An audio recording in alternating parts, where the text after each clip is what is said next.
Olá, eu sou a Daniele. Eu sou a Juliana. Nós somos o Odricast. Até 5 minutos atrás o Odricast não tinha nome. Então Isso. agora nós somos o Odricast. Isso aí. E lá em Isaías 43:19 diz: Pois estou prestes a realizar algo novo. Vejam, já comecei. Não percebem? Bom, por que nós começamos um podcast? Tá aí uma pergunta que... Acho que primeiro porque a gente gosta muito de falar, né? As duas, né? A gente gosta bastante de falar, a gente tem algumas ideias, né? Nós temos algumas ideias que se conectam, algumas que divergem. Mas eu acho que as conexões que a gente tem, ministeriais, de amizade, de proximidade, eu acho que fez com que a gente nos sentíssemos impulsionadas a falar sobre isso com as pessoas. Eu acho que compartilhar nossas ideias um pouco, né? Em alguns momentos eu acho que a gente acaba se escondendo muito. E talvez alguns pensamentos podem ser compartilhados com outras pessoas, né? A gente tá aqui pra isso. Eu vejo que a gente tem personalidade introspectiva, as duas. Então a gente reflete muito sobre muitas coisas e muitas vezes não tem coragem de falar com outras pessoas, porque, né, acho que é muito comum pra gente não querer ter esse embate, né? Então a gente vai falar, por que a gente não pega tudo isso que a gente pensa e bota no podcast? E vamos falar. E aí a gente fala, vê no que vai dar, entendeu? Isso. Pode ser que só a gente escute mesmo, vai tá Pode tudo ser. bem. Eu acho que a minha mãe, nem minha mãe vai ouvir. Minha mãe acho que nem sabe o que é podcast, então. Minha mãe fala, o que é isso? Ai, mas acho que a Sandra deve ouvir. A Sandra vai ouvir, com certeza, né? Mas o nome, a gente ficou muito tempo nessa questão do nome. Assim, desde que a gente decidiu ter um podcast, a gente ficou, e o nome, e foi indo. Muitos nomes muito maravilhosos. Só que não, apareceram. Bem ruins, assim. Bem ruins. A gente descobriu que nós não somos bons com nomes, assim, não somos boas com isso. A Dani é muito boa pra dar o nome dos filhos dela, mas nome de podcast não rola. Não. E aí hoje a gente conversando sobre o próprio tema de hoje, que a gente vai falar daqui a pouco, a gente acabou soltando aí um odre e a gente queria explicar também um pouquinho de como que surgiu, né, isso. A gente tava falando sobre esse versículo, né, de Isaías, sobre coisas novas, e a gente tá aqui se arriscando em fazer algo novo. E me veio à memória a questão da passagem do odre, né, na fumaça, onde ele precisa passar por esse processo para receber o vinho novo. Então, saiu esse nome. É isso, estamos prontos para uma coisa nova, né? Seja ela qual for. Isso. E melhor ainda, estamos prontos para o processo, que a gente sabe que esse processo vai ser difícil, vai ser... como que eu posso dizer? Mas a gente vai precisar de constância para esse processo. O que é um desafio muito grande. Principalmente para mim. Para nós. É um desafio bem difícil, mas a gente tá aí. Vamos deixar o odre na fumaça. E é isso, assim. Acho que a questão central do porquê nós escolhemos esse tema é exatamente essa questão do processo, né? A questão de que hoje em dia a gente não quer viver processos. A gente quer algo muito rápido. A gente quer o resultado na hora e o nosso mundo nos dá, às vezes, resultados na hora, né? A gente tem muito... A gente vive numa sociedade hoje do instantâneo, né? Isso. Acho que pela informatização, as telas, né? O acesso que a gente tem à informação que é sempre muito rápido. É sempre um clique e tá tudo lá. Às vezes nem precisa clicar, só você pedir pro seu telefone te mostrar alguma coisa e ele mostra. E aí a gente tá assim, né? Sempre rápido. É pra ontem. E acabou que a gente fez muito isso com a nossa vida, né? A gente quer resolver as coisas pra ontem. A gente não quer viver cada etapa, né? E, inclusive, isso é uma frase que eu ouvi na minha análise esses dias, que a gente precisa respeitar as etapas, né? A gente quer correr em algumas situações e aí a gente perde a experiência do processo, né? Não é onde você vai chegar, mas é o que você construiu durante esse percurso, né? E aí eu ouvi isso na minha análise justamente por causa desse questionamento. Tipo, parece que eu não tô chegando em lugar nenhum, parece que não tá dando em nada. E não, mas olha tudo que você caminhou, né? Olha da onde você saiu, o que você fez, de onde você tá agora. Você caminhou, né? Mas Sim. parece que tem sempre um ponto a ser alcançado e não os pontos que você alcançou, os passos que você deu pra chegar nisso, né? A gente quer o sucesso. Uhum. E só. A gente não quer o processo que tem que ter pra chegar ao sucesso, né? E isso é muito... Isso tem deixado a gente muito egoísta, né?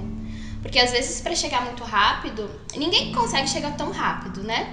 Só que tem umas formas não tão legais de você chegar bem rápido em algum lugar. Muitas formas. Muitas. Então, às vezes a gente acaba pegando esses atalhos pra conseguir chegar lá muito mais rápido, só que o que a gente deixou pelo caminho? Porque quando a gente passa um processo, a gente vai, cada etapa, a gente vai passando por cada etapa e é tudo muito ao seu tempo, né? E você vai construindo nessa etapa. Isso, você vai construindo, você vai levando os tijolinhos. Quando você vai muito rápido, você vai atropelando as coisas. E essas coisas podem ser pessoas, né?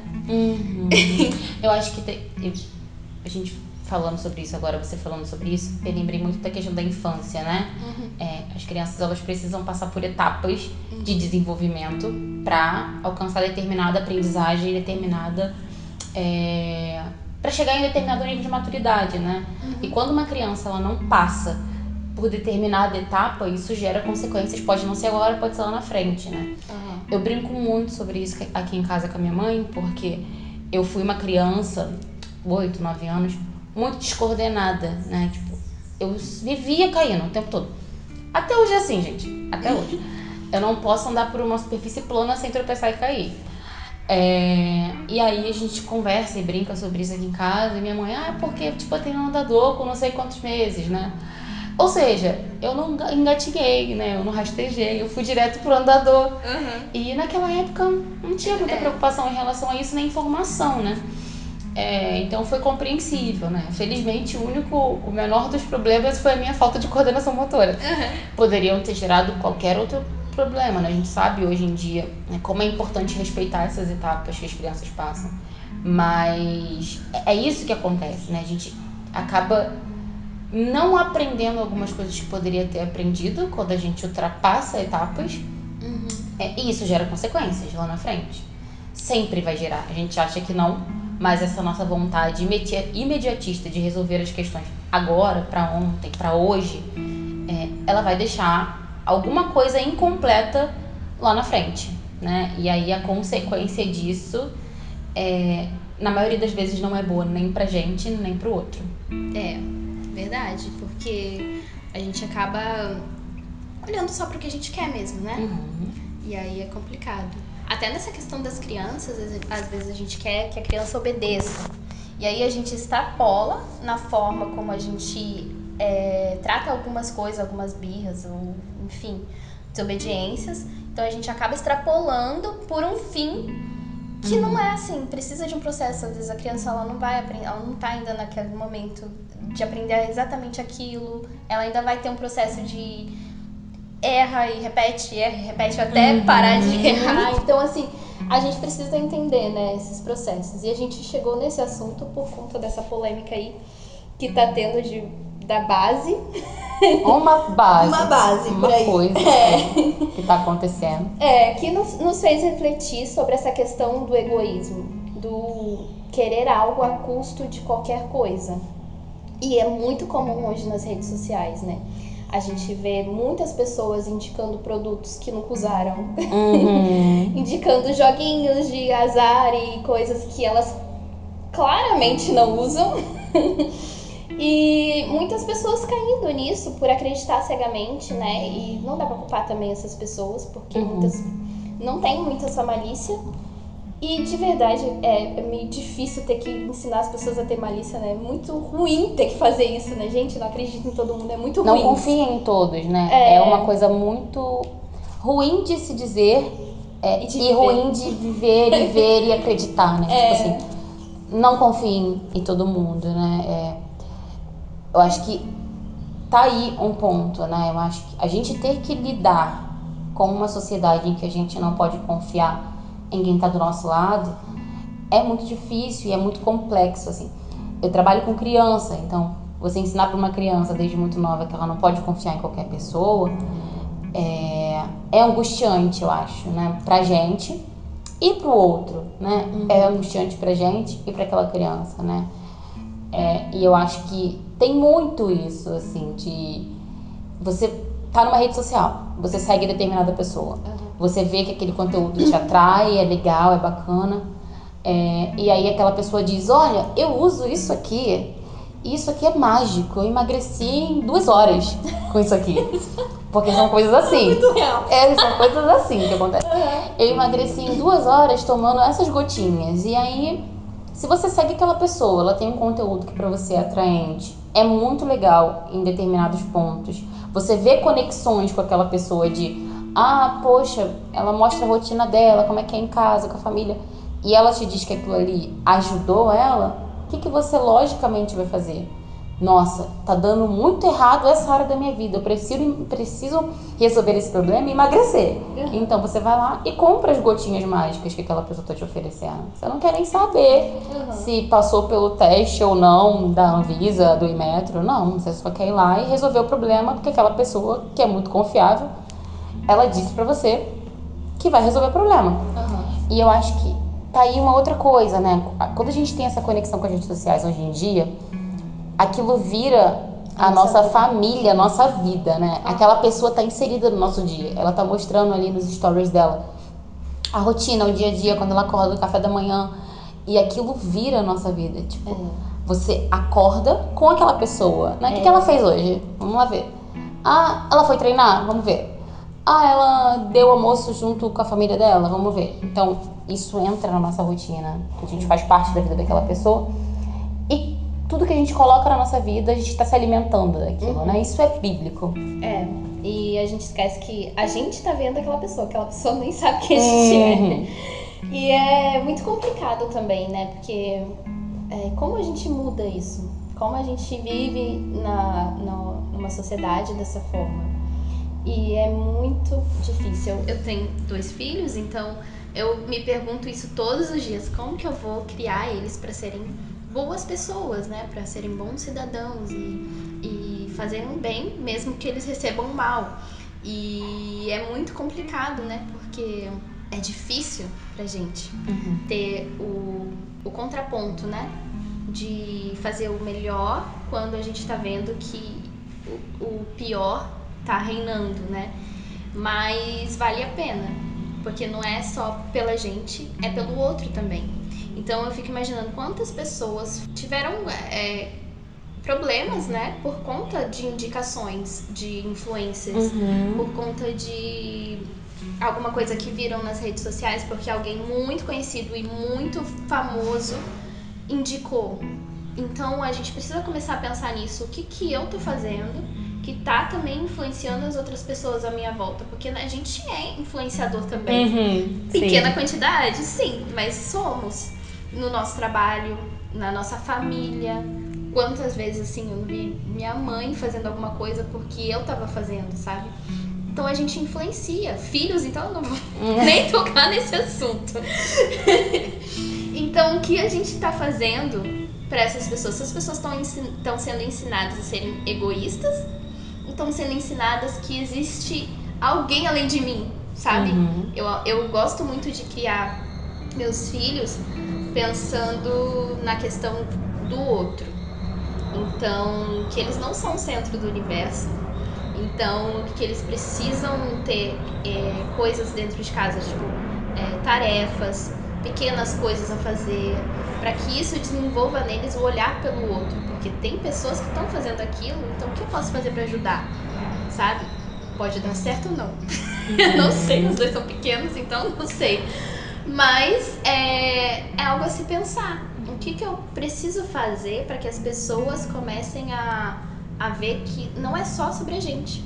Tem algo muito maior. E isso, trazendo para o cristianismo, é algo surreal.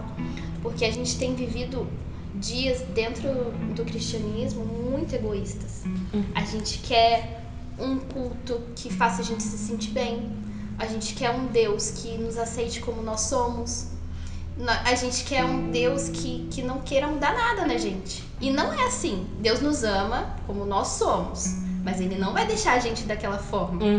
Por quê? Porque não é sobre a gente. Não é sobre o que eu gosto, sobre o meu desejo e o meu prazer. É sobre o que é melhor para todos, né? Porque eu acredito que a Bíblia seja um livro de todos, do comum, né? Do comunitário. O que Deus tem para todos nós. O que Deus trouxe, o que Ele quer que a gente viva. E eu acho que a gente precisa muito parar de olhar pra si, pras nossas coisas, nossas conquistas. Eu não tô falando que a gente não pode lutar pelas coisas, é claro que não. A gente pode, mas o que isso que eu tô lutando aqui vai trazer de bem comum, entende? Parar de pensar no, é pra algo que eu vou desfrutar lá no futuro e tal, não que seja errado, mas eu digo assim, qual é o central, sabe? Exato. Eu acho que a grande questão é essa, né? O que a gente coloca como centro? Isso. Né? O que a gente coloca como prioridade? O que a gente coloca como... a base de tudo, né? Qual é a base que tá sustentando Sim. todas as coisas que eu estou fazendo? Porque eu posso querer ter um ótimo emprego, eu posso querer que várias pessoas vejam em mim um exemplo, né? Sim. Isso não é um problema, né? O problema é por que eu tô fazendo isso, né? Qual é o meu objetivo com essa história? Eu quero que as pessoas me vejam pelo que eu sou, ou eu quero que as pessoas me vejam porque eu reflito o que Cristo é, né?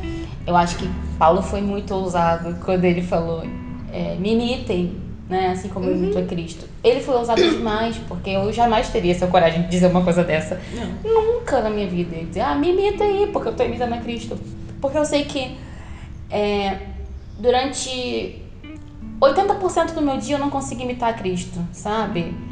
Os outros 20% eu tô dormindo. Então, assim, eu não consigo imitar a Cristo completamente o tempo todo.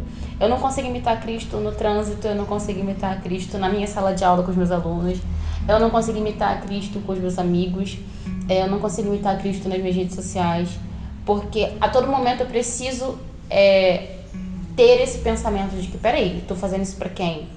É pra mim ou é pra ele? É pra mim ou é porque as outras pessoas estão vendo? Eu tô dando essa aula desse jeito pros meus alunos porque eu quero ser essa figura autocentrada de autoridade e eles precisam me ouvir, então fiquem quietos. Ou eu tô aqui porque eu quero levar algo de bom pra eles, porque eu recebi algo de bom algum dia. Então, assim, eu acho que o que é a base, né? Poxa, incrível ver pessoas que são... Hoje eu sinto isso, né? Tem muita gente bacana nas redes sociais que não é cristã, que divulga conteúdos que são ótimos pra gente. Tem muita gente cristã que tá nas redes sociais falando coisa com coisa e que não nos alimenta espiritualmente. E tem uma galera cristã muito legal que tá vindo com um conteúdo muito bom e que tá alimentando a gente nas redes sociais. Mas a pergunta é sempre essa que a gente precisa fazer. E acho que é pra tudo na nossa vida. A gente tá falando de redes sociais porque a gente entrou nesse assunto da base e acaba que a base ela explode, né, por causa de redes sociais. E aí, mas tem essa questão do por que eu tô fazendo isso, né? Eu acho que a gente viveu e vive um momento no cristianismo em que a gente tá assim, né? O que é melhor pra mim, né? E não o que é melhor pro reino. Eu acho que a partir do momento que a gente começar a entender o que é melhor pro reino e não para mim, a gente começa um momento novo, né, no Evangelho. A galera fala muito sobre avivamento, né? A gente teve até recentemente. A gente viu esse avivamento que rolou nessa universidade lá na Inglaterra, se eu não me engano, foi Inglaterra o nome. E aí a galera teve um movimento muito grande nas redes sociais, principalmente no Twitter. E quando vai acontecer aqui? Quando vai acontecer aqui? Mas eu acho que o real avivamento que a gente precisa no momento, aqui no Brasil e em qualquer lugar do mundo, é entender que o Evangelho não é sobre a gente. Não é sobre o que vai nos causar satisfação, não é sobre o que vai nos causar prazer. O Evangelho é sobre o que é melhor pro reino de Deus, sobre qual é o propósito de Deus nisso. Cristo não veio pra cá pra fazer a vontade dele, cara. A gente tem milhares de momentos na Bíblia, milhares não, exagerei. A gente tem alguns momentos na Bíblia em que ele demonstra aflição e angústia porque ele sabia que ele ia passar. Mas ele sabia que não era sobre ele, sabe? Ele sabia que seria sobre esse momento que a gente tá tendo aqui agora. Né? Então eu acho que é isso, assim. Eu acho que o que eu consigo pensar e elaborar sobre toda essa questão da base é isso, sabe? Cara, e isso me fez lembrar de algo que eu sempre falo com você, sobre mim mesma. Tô até ficando meio emotiva. E vamos chorar. Porque a gente faz isso, gente. A gente chora muito. As duas. Isso é muito legal. Às vezes vai ser legal. Eu acho que não, mas vamos lá. Eu sempre fui uma pessoa que sempre foi muito retraída, muito introspectiva mesmo. E eu era muito, assim, eu gosto muito de conversar, gosto muito de brincar, tenho algumas piadinhas meio idiotas e tal. Mas isso é só com amigos mesmo, íntimos. Pessoas, assim, que geralmente eu me cercam, não sabem desse meu lado, porque eu sou muito, muito fechada. Então, por esse motivo, eu pensava o seguinte de mim. Nossa, eu sou super humilde. Sou uma pessoa que não liga de levar o crédito pelas coisas. Uma pessoa que, sabe, tudo bem, vai, perdoa, não fica com aquela mágoa assim e tal. Então eu comecei a pensar isso sobre mim. Até eu ler o livro do Ego Transformado. E eu comecei a ver coisas em mim que eu não via. E isso abriu fez sabe, na minha mente, do tipo, caraca, o egoísmo não tá nas grandes coisas somente, também tá nas pequenininhas. Isso me fez refletir um pouco sobre o meu medo de falar em público, por exemplo. Inclusive, obrigada, Sandra, por indicar o livro. Né? A gente apanhou bastante, sofreu bastante. Cara, e eu comecei a refletir sobre esse meu medo de falar em público. E é engraçado porque meu ministério eu falo em público o tempo inteiro. Então isso começou a ser muito conflitante pra mim e ser muito difícil. E sempre foi muito difícil, mas eu tava ali encarando e tal, até que Deus me mostrou que aquilo era algo do meu pecado.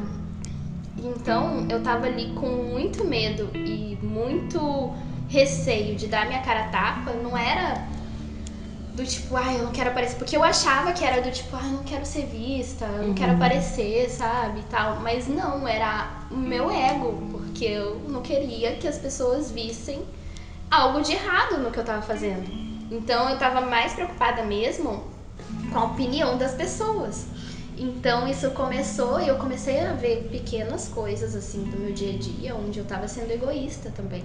Onde às vezes, sei lá, eu ficava no Instagram enquanto eu poderia ter, sei lá, tá lavando a louça pra minha família, entendeu? E eu fazendo uma janta pra minha família. Então eu comecei a ver o egoísmo em pequenas coisas. E isso me mostrou e me ajudou a começar a mudar um pouco minha visão de entender que, peraí, eu tenho uma família. Por exemplo, nesse caso, né, do Instagram e tal. Tenho uma família. Minha família para adorar a Deus, para mostrar a glória de Deus, eu preciso cuidar da minha família. Então, eu tenho um ministério que eu preciso falar em público e eu tenho pavor disso. Mas eu tô aqui para fazer a glória, para fazer a vontade de Deus e eu preciso que Ele me use. E eu comecei a pensar, Deus, eu não quero mais pensar no que as pessoas vão pensar de mim. Eu quero pensar no que o Senhor quer que eu faça, sabe? Eu tô aqui pelo Senhor, pela sua vontade. Dá certo sempre? Não. Sempre vai ter ali o egozinho assim, ó. Vamos ver isso daí que você tá fazendo. Tá todo mundo olhando. Tem outras... Vamos pedir um iFood e tal, sabe? Então, assim, sempre vai ter. E talvez isso nunca mude. Eu espero que sim. Mas eu acho que não. Mas é importante que a gente abra os nossos olhos pra entender que o ego não é só as grandes coisas. Não é só enganar grandes pessoas pra alcançar um sucesso. Mas também tá nas pequenas coisas. Eu e você, pessoas normais, também estamos vivendo isso. Essa luta diária. Então, que a gente comece a prestar atenção nisso e comece a viver esse processo do Deus, tá, vamos lá, mata um pouquinho meu eu aqui, o que eu preciso fazer? Começa a abrir os meus olhos, não é mas isso tá acontecendo por culpa do outro. Não, peraí. Qual é a minha parcela de culpa nisso? O que tem meu nisso? Isso, né? aí. Comece a olhar pra si, começar a olhar o que Deus quer tratar com você. E acho que isso vai ajudar um pouquinho nossa sociedade nessa questão de parar de olhar só pra si, né? Porque a gente costuma até nessa questão de tipo, o outro fez algo pra mim. Aí a gente tem aquela questão de, ele fez isso pra me atacar. Ele fez isso porque, sei lá, tem inveja de mim. Não, peraí, o que eu fiz também? O que aconteceu, Tem sabe? uma frase na psicanálise que a gente usa muito e que ela é incrível por isso, né?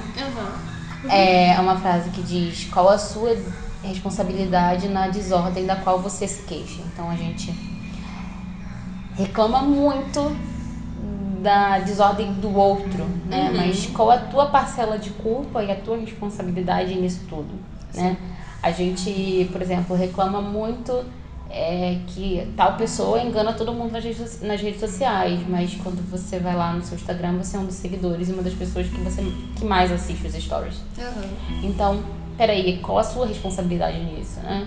Você se queixa e reclama, por exemplo, que dá desorganização na tua casa, no teu lar. Mas qual é a tua parcela de responsabilidade nessa história quando no momento que você tem tempo para se dedicar à sua casa, você não faz isso, né? Você reclama e questiona das questões que têm acontecido no seu trabalho, por exemplo. Mas o que você tem feito para tentar mudar alguma coisa em relação a isso, né? Então eu acho que a gente reclama muito da desordem do outro, mas a gente não se responsabiliza pela nossa parcela de culpa nessa desordem, né? Isso. E eu acho que vale a pena deixar assim claro que Jesus morreu por isso, para nos salvar de nós mesmos. Então, independente do que você esteja enxergando agora, do que você tá pensando aí, no que, meu Deus, olha só, tal, Jesus pode mudar isso. Então, eu acredito que com um relacionamento muito mais íntimo com Jesus, de uma leitura bíblica onde a gente vai começar a ver nossos defeitos e nossos pecados, né? E começar a entender o que Deus quer de nós, o que Deus quer que a gente mude, o que Deus quer que a gente melhore. Porque através da nossa mudança, Ele também pode mudar o mundo. Então, que a gente possa entender o nosso papel na sociedade, né? De que nós não vivemos só pra trabalhar, ter uma casa, morrer, ter filhos, morrer, sabe? A gente vive para algo maior, né? Deus tem um propósito para nós. A gente nasceu por algo muito maior. E qual é esse algo muito maior? O que Deus tem para sua vida? Só Ele pode responder. Então que a gente busque esse relacionamento para entender o que Ele quer de nós. Ele quer que eu cuide da minha família maravilhosamente bem, que isso reflita a glória dele? Ok, então vou aqui cuidar da minha família e não importa o que esteja acontecendo, eu vou cuidar da minha família. Deus quer que eu cuide dos moradores de rua. Ok, vou aqui, vou fazer de tudo para que eles tenham uma qualidade de vida muito melhor e tal. Enfim, cada pessoa tem o seu chamado, o seu propósito e que a gente possa se dedicar a conhecer Jesus para concluir esse propósito, né? Que a gente transborde dele, né? Para não ter espaço para nós mesmos transbordarmos do nosso ego, da nossa vontade, né? Caraca, eu ouvi uma frase de uma pregação, acho, do Douglas, do Jesus Cop, falando que quando a gente tá saciado, a gente chega num banquete e o que a gente tem que fazer é servir, porque a gente não quer mais comer, a gente serve. Então, é muito isso. Quando a gente come, a gente chega no banquete e a gente serve. Então a gente parar de querer, né? Só se alimentar, né? E começar a servir também. Que é pra isso que a gente tá aqui. É isso. E é isso, acho que foi, né? Acho que foi. Sobrevivemos. É isso, eu espero que vocês tenham gostado desse podcast e segue a gente aí pra mais. Vamos ver o que vem por aí. E é isso. Tchau, tchau. Tchau, gente.